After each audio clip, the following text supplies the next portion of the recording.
हम चैप्टर पढ़ने वाले हैं। इस चैप्टर का नाम है ode to a nightingale. तो ये जो पोएम थी ये लिखी थी जॉन केट्स ने। जॉन केट्स, इनकी जो बायोग्राफी है वो पिछले वीडियो में हम लोगों ने ध्यान से पढ़ ली थी। आज हम इस पोएम की ब्रीफ समरी पढ़ेंगे। तो date and occasion of ode to a nightingale, तो किस तारीख को ये पोएम लिखी गई थी? तो ये स्प्रिंग के टाइम पे लिखी गई थी, जब जॉन केट्स जो थे वो अपने दोस्त के घर में रहा करते थे। और वो जो थे अपने फ्रेंड ब्राउन के घर पे रहते थे, चार्ल्स ब्राउन के घर में। और वहाँ पे एक नाइट एंगल ने अपना जो घोंसला था वो ब्राउन के घर के पास ही बना लिया था। और जो नाइट एंगल मतलब कोयल ने जो घोंसला है वो उनके पास बनाया था। और उसका जो सॉन्ग था, कोयल की आवाज़ वैसे भी मधुर होती है, तो वो जो केट्स को वो जो कोयल की आवाज़ थी वो उससे उन्हें बहुत खुशी मिलती थी। तो उसी एक मॉर्निंग को उन्होंने उस कोयल की आवाज़ को सुनते हुए, ये कोयल अपना गाना गा रही थी, तो उसी की आवाज़ को सुनते हुए उन्होंने ये कविता लिखी। तो अब इसकी ब्रीफ समरी।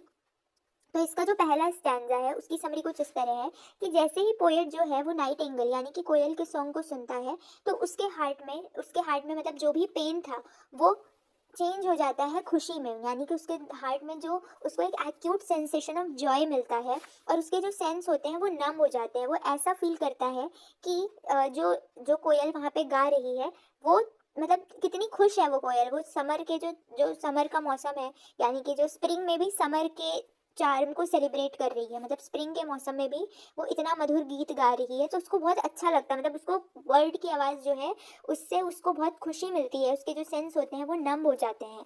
तो पहला स्टैंजा जो है वो ये बताता है कि वो कितना खुश होता है उसकी बर्ड की आवाज़ को सुनकर। फिर इसके बाद में सेकेंड स्टैंजा में जो पोएट है वो कहता है, यानी उसकी जो समरी है वो क्या है कि पोएट जो है वो कंप्लीटली खुद को चिड़िया यानी कि जो कोयल के सॉन्ग में खुद को खो देता है। और उसको क्या लगता है कि ये जो चिड़िया की आवाज़ है वो कैसी है, वाइन की तरह है, जिसको ठंडा करके बहुत लंबे समय तक स्टोर करके रखा गया है अर्थ में। यानी कि ये जो कोयल की आवाज़ है वो वाइन की तरह है, जैसे वाइन पीने में उसको खुशी मिलती है, वैसे ही जब वो चिड़िया की आवाज़ सुनता है तो उसको वही खुशी चिड़िया की आवाज़ यानी कोयल की आवाज़ में मिलती है। तो जो वाइन पीने का थॉट है वो उसको फिर उसकी पुरानी यादों से जोड़ देता है। तो कोयल की आवाज़ सुन के उसको अपनी सारी पुरानी यादें वाइन की ताज़ा हो जाती हैं, जो उसको उसके दिमाग में थी। वो अपना ही विजुअलाइजेस, यानी विजुअलाइज का मतलब है वो इमेजिन करता है कि picture of cup full of wine, जो कि उसको पीना बहुत पसंद था। तो यानी कि ये जो स्टैंजा है वो यही बताता है कि कोयल जो है, कोयल की जो मधुर आवाज़ है वो उसको वाइन की तरह लगती है। इसके बाद में तीसरा जो स्टैंजा है उसकी समरी बोलती है कि पोएट जो है वो वर्ल्ड की सफरिंग्स यानी कि वर्ल्ड में जो भी बुरी चीज़ें हो रही हैं या जो भी दिक्कतें हैं दुनिया की, वो इन सब जिम्मेदारियों और इन सब बुराइयों से दूर भागना चाहता है। और जो चिड़िया है वो इन ह्यूमन लाइफ की दिक्कतों के बारे में कुछ नहीं जानती, मतलब ये दुनिया की तकलीफ़ों के बारे में चिड़िया को कोई भी आइडिया नहीं है। और यहाँ पे हर इंसान जो है वो क्या कर रहा है, यहाँ पर जो भी इंसान है यानी ये जो बूढ़े इंसान है यानी जो यंग लोग हैं, वो एक टाइम के बाद जाकर ओल्ड हो जाते हैं। और ओल्ड मैन जो होता है वो फाइनली अपना चार्म, अपनी वार्मथ, ये सारी चीज़ें मतलब लूज कर देता है। यानी यंग मैन जो है वो बूढ़ा हो जाता है और अपनी सारी की सारी वार्मथ, अपनी जो चार्म है, ब्यूटी है, ये सब कुछ लूज कर देता है समय के साथ साथ। और इंसान का जो जीवन है, मतलब यहाँ पे जो ह्यूमंस का जीवन है इस दुनिया में, वो बहुत ही ज़्यादा सौरों और सफरिंग से भरा हुआ है। और चिड़िया जो है वो अपनी ही मतलब इन सारी सौरों के बारे में कुछ भी नहीं जानती। पोएट जो है वो चौथे स्टैंजा में कहता है कि वो चिड़िया की तरह मतलब दूर भाग जाना चाहता है with the help of wine.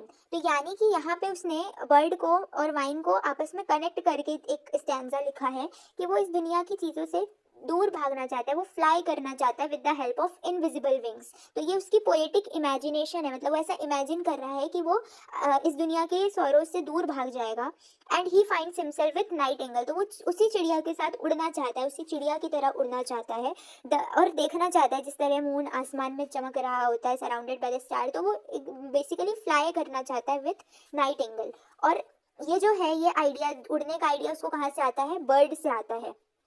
इसके बाद में poet is in the darkness of forest by the side of night angle, यानी कि वो दुनिया की सारी लाइट को छोड़कर आसमान में, खुले आसमान में उड़ना चाहता है। और एकदम अकेले डार्कनेस में, डार्कनेस से यहाँ इसका मतलब अंधेरा नहीं है, वो मतलब लोगों से, यानी कि डार्कनेस में जाना चाहते हैं, यानी कि यहाँ मतलब वर्ल्ड की जो लाइट है उससे दूर रहना चाहता है। और नाइट एंगल के साथ वुड्स में, फॉरेस्ट में घूमना चाहता है।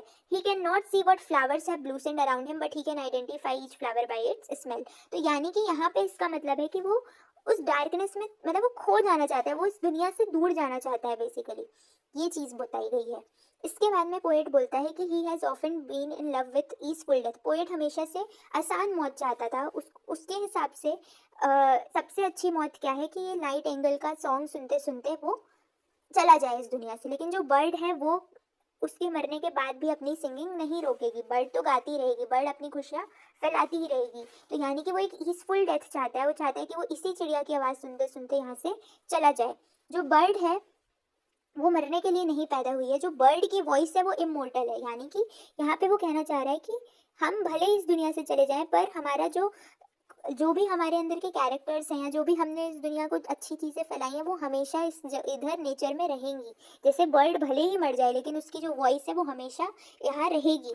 तो द वॉइस, ये जो वॉइस है इसने इंसानों को पहले भी खुशी दी थी, पास्ट में भी खुशी दी थी, और सबको कितनी खुशी मिलती होगी इस ब्यूटीफुल वर्ड बर्ड की आवाज़ सुनकर, जो इसकी मौत के बाद भी यहाँ पे रहने वाली है। मतलब कि ये अपनी मतलब पोएट जो है वो इस बर्ड को देखकर ऐसा सोचता है।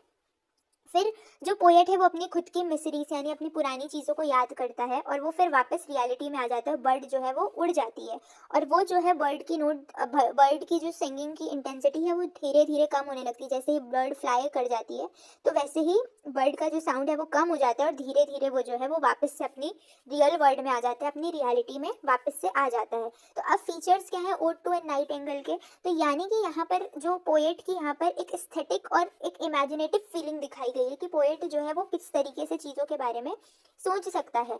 इसके अलावा उसकी इमेजिनेटिव कंसेप्शन, उसकी इंटेंसिटी ऑफ फीलिंग, ये सब बहुत डीप है। मतलब एक बर्ड को लेकर के उसने एक पूरी पोयम, इतनी सुंदर सी पोयम लिख डाली।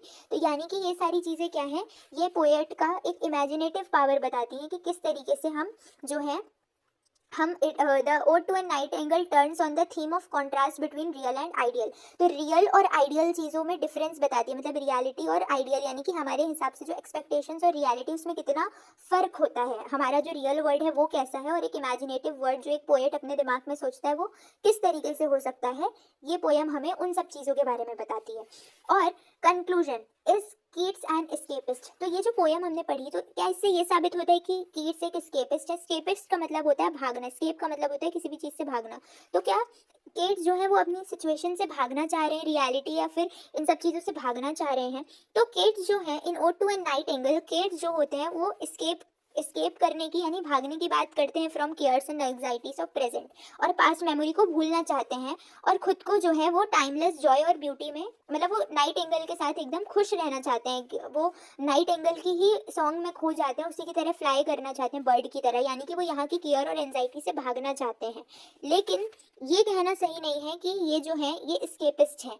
किड्स जो हैं उन्होंने इसके मतलब यहाँ रियलिटी से दूर जाने की बात तो कही है, वो चाहते हैं कि वो एक्चुअलिटी से भाग जाएं, अपनी कॉन्शियसनेस से भाग जाएं। लेकिन फाइनली जो पोएट हैं वो क्या बोलते हैं, वो वापस अपनी सेल्फ कॉन्शियस में आ जाते हैं। उन्होंने ये चीज़ लिखी है कि बर्ड फ्लू अवे, यानी कि ये जो हमारे ड्रीम्स हैं ये एक्चुअल वर्ल्ड में ये जो उड़ना, ये जो ख्वाहिशें हैं, ये सब हमारी एक्सपेक्टेशंस है, रियलिटी उससे बहुत अलग है। तो फाइनली जो पोएट होते हैं वो टेम्परेरी इमेजिनेटिव थिंग में चले जाते हैं पर फाइनली जो है वो अपनी कॉन्शियसनेस में वापस भी आ जाते हैं। तो इसी वजह से जो केट्स हैं वो स्केपिस्ट नहीं है। तो इस पैराग्राफ में वही चीज़ समझाई हुई है कि फाइनली वो रियलिटी में वापस आ जाते हैं और हर इंसान को रियलिटी फेस करनी ही पड़ती है। इसके बाद में ये थी पूरी ode to an nightingale poem, इसकी पूरी brief summary. So thank you.